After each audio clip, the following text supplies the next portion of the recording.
ഇനി ഇവിടെ കാണുന്ന പ്രോഗ്രാം ഒന്ന് ചെയ്തു നോക്കാം. പ്രോഗ്രാം ഇതാണ്. ഇതിന്റെ ഔട്ട്പുട്ട് ഇവിടെ കാണുന്നു. ഇതിനെ ഔട്ട്പുട്ട് 2 എന്ന് ഇവിടെ കാണുന്ന മാതൃകയിലേക്ക് മാറ്റേണ്ടതുണ്ട്. എങ്ങനെയാണ് ഇത് ചെയ്യുന്നത്? പ്രോഗ്രാം ഇവിടെ ടൈപ്പ് ചെയ്ത് വെച്ചിട്ടുണ്ട്. ഇതാണ് പ്രോഗ്രാം. ആദ്യമായിട്ട് നമുക്കതൊന്ന് പ്രവർത്തിപ്പിച്ചു നോക്കാം.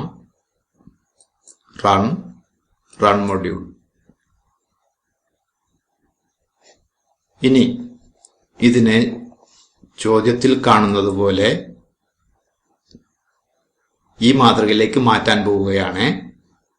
അതിന് ചെറിയൊരു കാര്യം കൂടി ചേർത്ത് കൊടുത്താൽ മതി. ഇവിടെ പെൻ സൈസ് 3 ആണ്. അതിനെ 30 എന്നാക്കുന്നു. ഫയൽ സേവ് ചെയ്യുന്നു.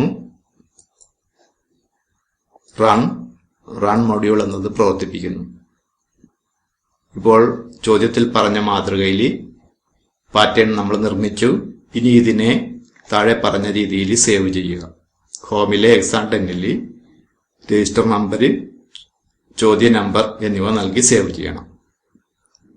ഫയൽ സേവ് ആസ് എടുത്തു. രജിസ്റ്റർ നമ്പർ ടൈപ്പ് ചെയ്യുന്നു. ചോദ്യ നമ്പർ ടൈപ്പ് ചെയ്യുന്നു.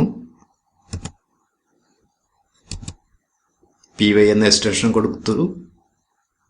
ഹോം സെലക്ട് ചെയ്യണം. ഇപ്പോൾ ഹോമിൽ തന്നെയാണ് കിടക്കുന്നത്.